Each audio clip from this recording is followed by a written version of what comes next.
Baldur's Gate 3, my impressions so far. As I've said in my Mass Effect review, Baldur's Gate is one of my favorite game series. For a fantasy geek like me, Baldur's Gate 1 and 2, the chaotic, colorful world of the Forgotten Realms was and is the perfect escapism.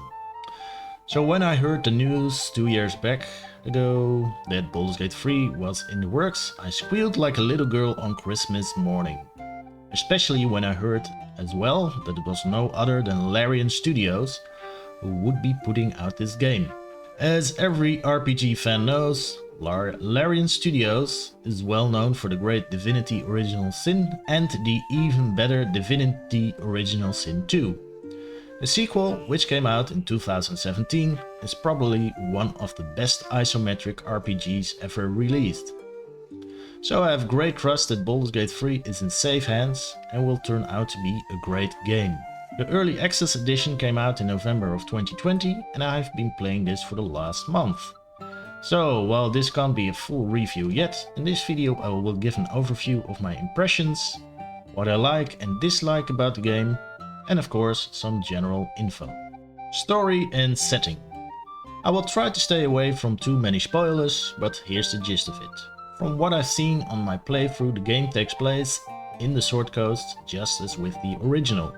Your character starts as a prisoner on a Mind Flayer airship and is infected with a Mind Flayer parasite. For those not well versed in D&D lore, Mind Flayers are amongst the most evil and dangerous monsters in this game setting. After a great fight with both devils and Githyanki, the sworn enemies of the Mind Flayers, the airship crashes somewhere in the wilderness between the cities of Baldur's Gate and Estoril, and it's your job to start looking for a cure to rid yourself of the Mind Flayer parasite. And in the process gathering a party of strong warriors, rogues and wizards, trying to solve every side quest you can get your hands on. The small difference with this third edition is that this game is based on a normal D&D rule set. Baldur's Gate 1 and 2 use the AD&D, Advanced Dungeons & Dragons rule set. I have never played the tabletop game, so I'm not an expert, but as I understand it, the normal D&D rules are a little bit easier to get into compared to AD&D. For those that do know more about the difference, please elaborate in a comment. In the Early Access edition, your characters can reach up until level 4, while in the full game they can reach level 10. Playable races and classes. At this moment you can play with the following races: Drow, Human, Githyanki, Dwarf, Elf, Half-Elf, Halfling and Tiefling. I don't know yet if races like Half-Orc and Gnome will become available as well. Playable classes are as follows: Cleric, Fighter, Ranger, Rogue, Warlock, Wizard and Druid, at least in the Early Access version. According to Larian, all playable classes from the 5th Rules edition will become available, so if you want to play as a Paladin or a Sorcerer, you have to wait a bit.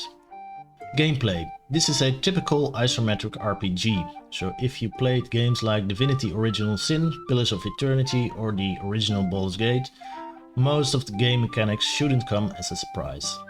What's new is that there's a 3D element in the game. For instance, you can jump to higher or lower ground and push enemies off of cliffs, for instance. Almost every action you take in the game, such as lockpicking a door, finding traps or in conversation, are done through throwing a 20-sided dice, just as in the tabletop game. This is a very fun experience. And failure in an action, in other words your dice roll was too low, doesn't end your quest. There will always be other options you can take. Combat is turn-based, which is a change of pace compared to its predecessors, and this is where the game excels. Larian is an expert in offering a challenging and fun combat experience, and Baldur's Gate 3 is no different. Graphics. As I gather, Larian has used the same game engine in Baldur's Gate 3 as in Divinity Original Sin 2. Much of the graphics, the landscape, inventory, etc. look the same. But at the same time, they invested a lot of time and effort in improving the graphics. And it shows.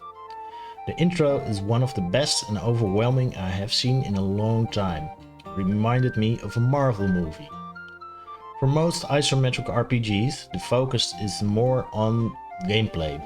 And nothing wrong with that. But with Baldur's Gate 3 you can see that there's the same effort and focus on graphics as well. Especially with the character models, cutscenes and conversations, you can see the quality. Sound. The soundtrack has the excellent combination of being both epic when needed, or giving just the right vibe when you're just peacefully traveling through the countryside. Voice acting is top notch, what I've heard so far. The main characters are all voiced by experienced actors, either in games, television or both. And every NPC you meet is voice acted. What needs to be improved? After playing the Early Access edition for a couple of weeks now, I'm for the most part positive and convinced it's going to be a classic amongst RPGs. Still, there are a couple of things that I hope Larian will fix in the coming months. First, there are some obvious faults and glitches in the graphics, as you can see in this video. And there are times, which I sadly didn't record, when you can only see the eyes and teeth of your main character when talking to NPCs, which makes this an instant horror game. Second, using the camera system and inventory can be a bit clunky at times, especially compared to similar games. Third, combat at times can take a long time. When you're fighting only one or two opponents, you're done in a few rounds, but fighting multiple enemies can take a long time, as I said. Part of the reason is that the IA takes its time when trying to make a move and decides which action to take. And fourth, loading times are long as well. Maybe my PC, but I bought this gaming rig in December, and Cyberpunk 2077, for instance, loads quite fast. All in all, these are still minor points. Specs and release information. While you don't need a $3,000 gaming rig to be able to play this, your hardware needs to be a little bit up to date. Minimum stats are, as you can see, a 8GB processor and a 3GB video card and a hefty 150GB of space on your hard drive. According to Larian, these requirements will decrease if performance is improved during the Early Access phase, which is good news. At this time you can play the Early Access version since November of 2020. It isn't known when the full game will become available. Baldur's Gate 3 is available on PC, on Stadia, Steam and GOG. As soon as the full game becomes available, I will release and upload a full review as well.